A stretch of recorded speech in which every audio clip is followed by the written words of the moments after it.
푸틴으로서는 전쟁 준비를 하나도 안 했다고 보면 됩니다. 그냥 3.1 전쟁 준비를 했을 뿐인 건데 이렇게 오다가 보니까 푸틴은 굉장한 공경에 처해 있고 무기 부족 문제 때문에 김정은은 뭐 거의 대박이 난 상태고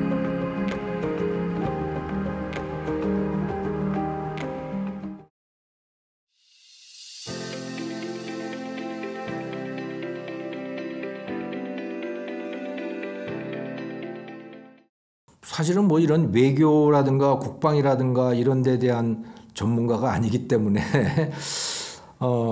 제가 답하기는 좀 불편합니다만은 저한테 그렇게 이런 질문을 하시는 분들이 많아요. 제가 이 국제 정치 문제에 대해서 요즘에 자꾸 이야기를 하기 때문에 그런 질문들을 하시는 것 같아요. 근데 저는 주로 이제 경제와 관련된 지정학 이런 거에 주로 관심을 갖고 있는데 그래도 질문이 들어온 것이니 제 나름 여러 가지 정보들을 종합해서 말씀을 드려보면 이렇습니다. 크게 두 가지로 나누어 볼 수 있는데 첫 번째는 북한 내부의 상황이에요. 북한 내부의 상황은 어떤 거냐? 남한풍이 너무나 많이 퍼져 있대요. 아주 쉽게 얘기하자면 남자 여자끼리 연애를 하는데 거기도 연애를 할 거 아닙니까? 근데 여자들이 젊은 여성들이 그 남자친구한테 오빠라고 그러고 그런대요, 요즘에. 그러면 이거는 김정은의 입장에서 보면 기함을 할 노릇인 겁니다. 아니 이것들이 지금 아주 쉽게 우리말로 하면 이것들이 군기가 빠져서 말이야 이렇게 되는 거죠. 그런데 그거는 단순히 사회 기강이 문란해지는 것뿐만이 아니고 북한이라고 하는 사회의 기강이 무너지는 거라고 보시면 되는 거예요. 북한이라고 하는 사회의 그 고유의 특성이 뭡니까? 주체 사상이잖아요.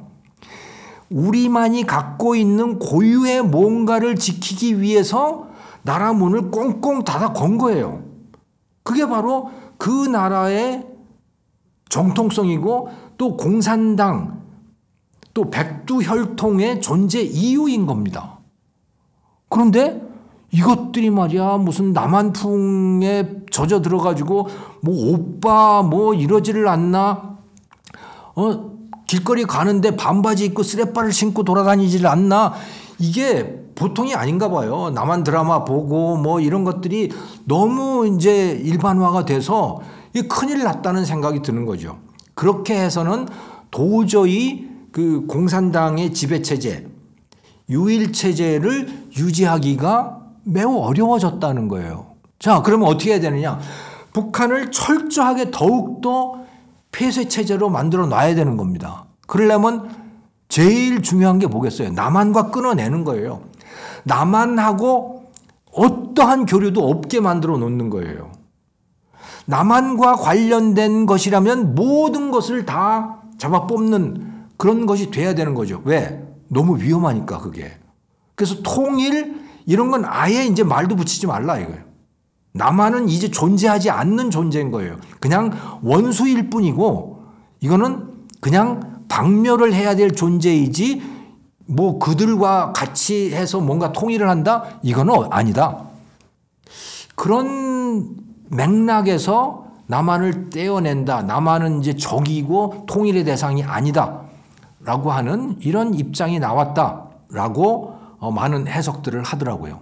또 다른 하나는 이제 그 후계 구도 때문인데 이거는 저는 얼마나 믿어야 되는지 잘 모르겠어요.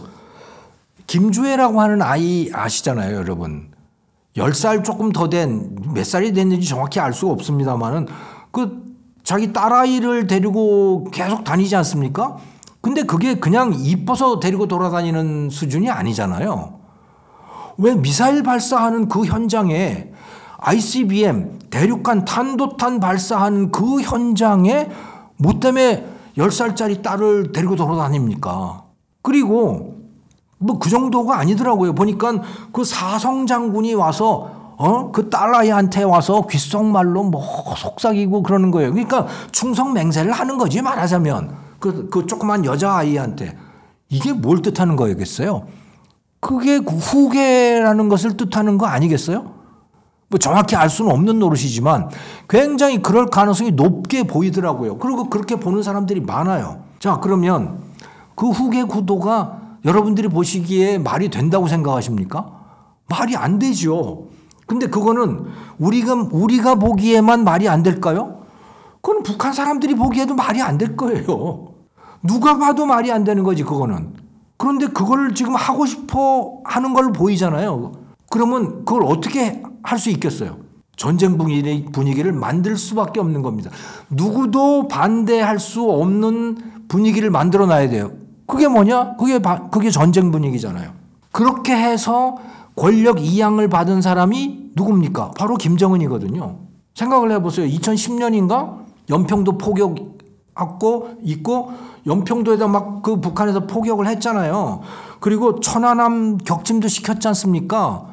그게 2010년인가? 아무튼 김정일에서 김정은으로 권력이 이양되는 그런 상황이었어요. 그런데 그때도 보면 김정은으로 넘어가는 거 이건 말이 안 됐어요. 왜? 아니 새파랗게 젊은 아이가 무슨 뭘 안다고 권력 이양을 받냐고요. 정말 새파랗게 젊은 아이인데 그때 20대인가 그랬을걸요? 무슨 경험이 있었던 것도 아니고 뭐 스위스에서 유학하고 왔다 뭐 이 정도밖에는 알려진 게 없는 아이잖아요. 김정은도. 그런데 김정일의 입장에서는 넘길 수밖에 없는 상황이 되었을 것이고 그래서 어떻게 했느냐.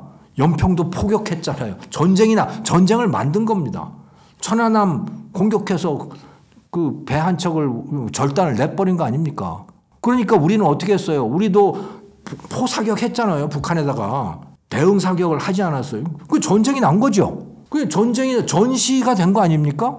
그러면 전시에 누가 감히 군사령관, 최고 사령관에게 감히 싫은 티를 내겠어요. 어떤 반대도 할 수 없는 상황이 된 거죠.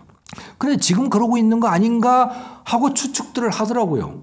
그래서 전쟁 상황을 만들고 연평도 포격 비슷한 것을 할 거다. 심지어 어떤 탈북자 그 기자의 예측으로는 서울을 공격할 수도 있다. 뭐 그런 이야기를 하더라고요. 연평도 포격하듯이 그렇게 할 수도 있다. 그러면 대한민국은 어떻게 하겠느냐? 그 원점 타격할 것이다. 대한민국도. 원점 타격이라고 하는 게 뭐냐? 그 대포 쏜 그 자리를 타격하는 거거든요. 우리는 그렇게 할 수밖에 없어요. 왜냐? 우리의 입장에서 정말 하고 싶은 거는 뭐냐면 저 같으면 그러겠어요. 평양을 공격하는 거예요. 김정은 그 자체를 공격하는 거죠. 거기에다가 미사일을 쏴서 그래서 죽여버리는 겁니다. 근데 그거 우리 못해요. 왜? 미국이 그렇게 하라고 내버려 두지는 않거든요. 우리가 할 수 있는 건 기껏해야 그 원점 타격입니다. 대포를 타격하는 거죠. 우리가 할 수 있는 건 그거예요. 우리에게 허용된 거. 왜? 전시 작전 통제권이 우리한테 없잖아요. 그 우리가 예를 들어 평양을 공격하면 어떻게 되느냐.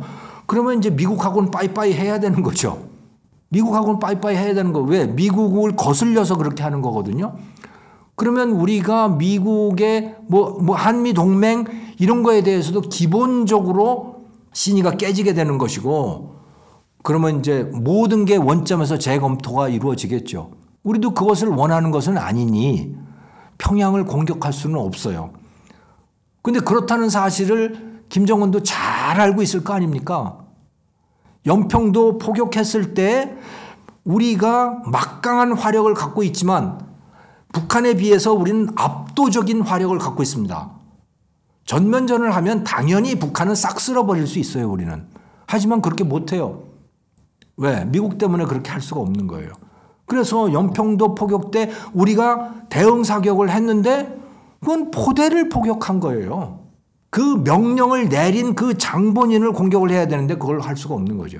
근데 이번에도 그렇다는 사실을 당연히 알 테니 뭐 그런 모험을 연평도 포격 같은 모험을 얼마든지 할 수 있다. 그리고 그걸 배경으로 권력 이양을 할 수 있다. 뭐 이런 분석들이 있더라고요. 상당히 설득력이 있었어요. 사실은 여기에 대한 정확한 분석이나 이런 거는 뭐 안기부나 그런 정보통에 있는 전문가들이 할 일이지만 저한테 질문이 들어왔길래 그냥 일반 상식선에서 그냥 제 추측을 말씀드렸습니다. 사람들이 추측하기에 이것은 푸틴을 평양으로 초청하기 위한 수순이다. 초청하는 수순이다. 뭐 이렇게 해석들을 하더라고요. 그 둘이 뭐 어떤 얘기를 나누고 있는지 그건 모든 게 다 비밀에 붙여져 있는 것이니 뭐 알 수는 없지만 이거는 푸틴을 평양으로 불러들이기 위한 그런 절차다 이렇게 얘기를 하던데 작년에 보면 김정은이 블라디보스톡에 가서 푸틴을 만났잖아요. 네. 그러니까 이제 답방을 해야 될 차례인 겁니다. 김정은의 입장에서는 푸틴이 평양을 방문을 해줘야 하는 거예요. 그게 예의인 거예요. 그래서 그걸 하기 위한 절차다. 이제 그런 건데, 그럼 왜 그걸 하는데, 이게 참, 지금 김정은이 대박을 만난 상태입니다. 대박이 난 거예요, 지금. 그래서 남한테도 지금 큰 소리 치고 그렇게 하고 있는 건데, 그 무슨 대박이냐? 푸틴이 지금 굉장히 곤경에 처해 있음, 곤경에 몰려 있어요. 왜냐? 우크라이나 전쟁 때문에 그런 겁니다. 푸틴은 사실은 우크라이나 전쟁이 한 3일이면 끝날 거라고 생각을 하고 그 전쟁을 벌린 거예요. 왜? 아니, 군사력 면에서 우크라이나는 러시아하고 비교가 안 되는 상대인 거죠. 그러니까 이거 뭐 탱크 몇십 대 갖고 들어가면 그냥 그 자리에서 끝나는 거야. 그냥 당연히 항복해야 되는 거지. 이렇게 기대를 하고 예상을 하고 들어갔는데 뜻밖의 우크라이나 사람들이 전 국민이 단합을 해가지고 반격을 가한 것이고, 그 수십 대의 탱크들이 다 막 파괴가 되고 이렇게 된 거예요. 전혀 뜻밖의 상황이 펼쳐지게 된 거고, 이렇게 되다가 보니까 나토, 유럽 국가들, 미국 다 어쩔 수 없는 상황이라고 처음에는 받아들였는데, 우크라이나 국민들이 저렇게 정말 엄청나게 반격을 해대니까, 저거 도와줘야겠구나 라는 확신들을 갖게 되고, 도와주면 뭔가가 이루어지겠구나. 안 도와줄 수 없다. 또 이런 분위기가 만들어져서 그들에게 무기 지원해주고 경제 지원해주고 이제 이런 일들이 이제 쭉 벌어져 온 거예요. 그래서 3일이면 끝날 전쟁이 2년이 넘게 계속되고 있는 겁니다. 2년 다 돼가고 있는 거죠. 자, 그러니 푸틴으로서는 전쟁 준비를 하나도 안 했다고 보면 됩니다. 그냥 3일 전쟁 준비를 했을 뿐인 건데 이렇게 오다가 보니까 무슨 일이 퍼졌겠어요? 러시아 안에서. 무기가 없죠. 무기가 다 고갈이 돼버리는 겁니다. 포탄도 없어지고 탱크도 부족해지고 대포도 부족하고 이런 상태가 돼버린 거예요. 그런데 그럼 어디 가서 손을 벌려야 되잖아요. 자기가 그걸 다 만들 수도 없는 그런 능력도 안 되니까 손을 벌려야 되는데 중국이 해줘야 되잖아요. 근데 중국은 나는 너희한테 경제 교류는 하지만 무기까지 지원을 하기는 곤란해. 그리고 나는 미국하고 상대하는 것도 지금 버거운 상태이기 때문에 무기 지원은 좀 하고 이런 입장이거든요. 그런데 그러면 차선책은 뭐냐? 그 차선책이 이란과 터키와 북한인 겁니다. 그 중에서도 재래식 무기 면에서는 북한인 거예요. 왜냐?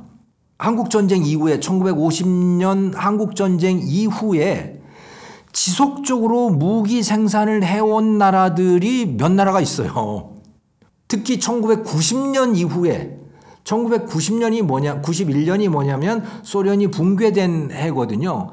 소련이 붕괴되고 나서 미국의 입장에서 또 서방 선진 자본주의 국가들 입장에서는 전쟁할 나라가 없어진 겁니다. 그러니까 군사력도 별로 필요 없어진 상태가 된 거예요. 소련이 붕괴가 되면서. 그래서 다들 이제 군비 축소에 들어가게 된 거죠. 대부분 나라들이 군대를 줄였어요. 그 무기 구매도 당연히 줄이죠. 그러면 방위사업체들은 어떻게 되겠습니까? 수요가 급감을 하게 되잖아요. 그러면 그들의 생산 시설은 어떻게 되겠어요? 다 줄이는 거죠. 인력도 다 해고하게 된 거죠.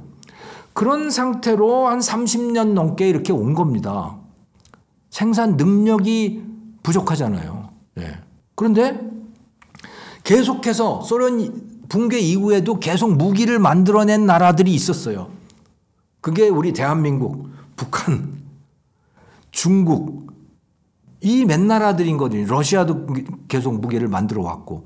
자, 그 재래식 무기들을 상당히 많은 재고를 쌓아놓고 생산시설을 여전히 유지하고 있는 나라는 북한인 거죠. 러시아 입장에서는.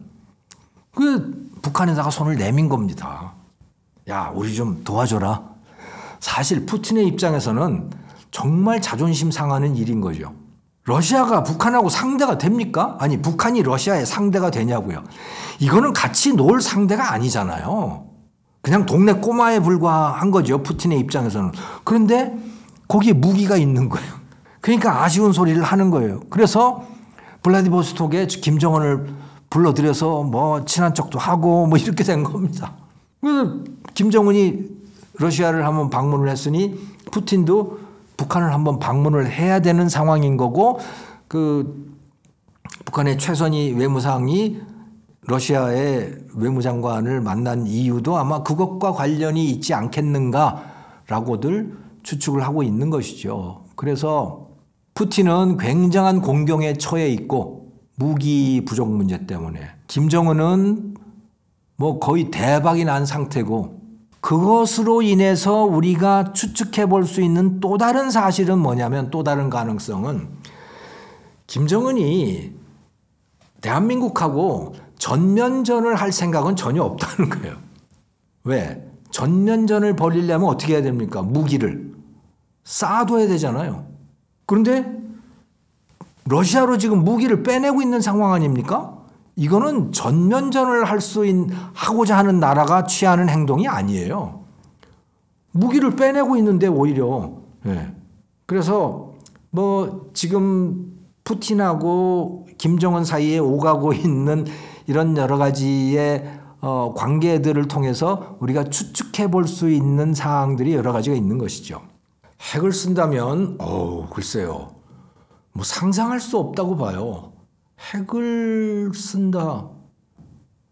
세계대전이 나지 않을까요? 그렇게 되면. 그거는 미국이 용납할 수 없을 거예요.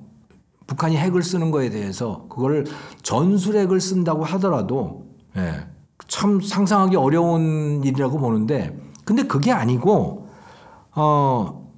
연평도 포격처럼 국지적인 도발을 한다라고 하면 그건 저는 연평도 때하고 비슷한 상황이 될 거다. 그리고 북한이 갖고 있는 핵을 제외한, 북한의 핵 능력이 도대체 얼마나 되는지 알 수가 없지만 핵을 제외한 나머지 재래식 무기는 정말 형편없는 수준이고, 전면전을 벌인다면 그냥 싹 쓸어버릴 수가 있어요. 그거는 뭐 객관적으로 입증되는 데이터들이더라고요. 그게. 제가 군사 전문가는 아니지만 객관적으로 다 그건 입증이 된대요. 근데 그럴 수가 없는 거죠. 왜? 미국이 그걸 못하게 하니까. 윤석열 대통령도 매우 북한에 대해서 세게 나오고 있지만, 그래서 킬체인이 뭐 이래가지고 너희들이 움직이면 가서 박살을 내겠다고 하지만 그 박살을 내는 거는 원점 타격일 뿐이라고 저는 봐요. 이스라엘이 그렇게 하고 있는 겁니다. 이스라엘은 공식적으로 내놓지는 않고 있지만 그 주변에 자기보다 인구가 100배는 많은 그 아랍 사람들을 상대로 해서 거기서 생존하고 있잖아요. 그 이스라엘의 전략이 뭐냐? 10배로 되갚아주는 겁니다. 아랍인들이 자기 공격한다 그러면 너 10배 당하는 거야. 지금도 한번 보세요. 지금도 하마스가 공격해서, 이스라엘을 공격해서 1,500명인가 죽었잖아요. 이스라엘 사람들이. 지금 몇 명을 죽였어요? 이스라엘이 팔레스타인 사람을 2만 명 넘게 죽였을걸요, 지금? 그러니까 무섭죠, 이스라엘은. 그 주변 사람들이. 근데 우리는 지금 그렇게 할 수 없어요. 그런데 트럼프가 되면, 바이든 정부에서는 절대로 그게 되는 일이 아니고, 트럼프가 들어서면 어쩌면 될 수도 있다. 그렇게 봐요. 상황이 달라질 수 있다는 거죠. 왜? 트럼프는 돈을 요구하잖아요.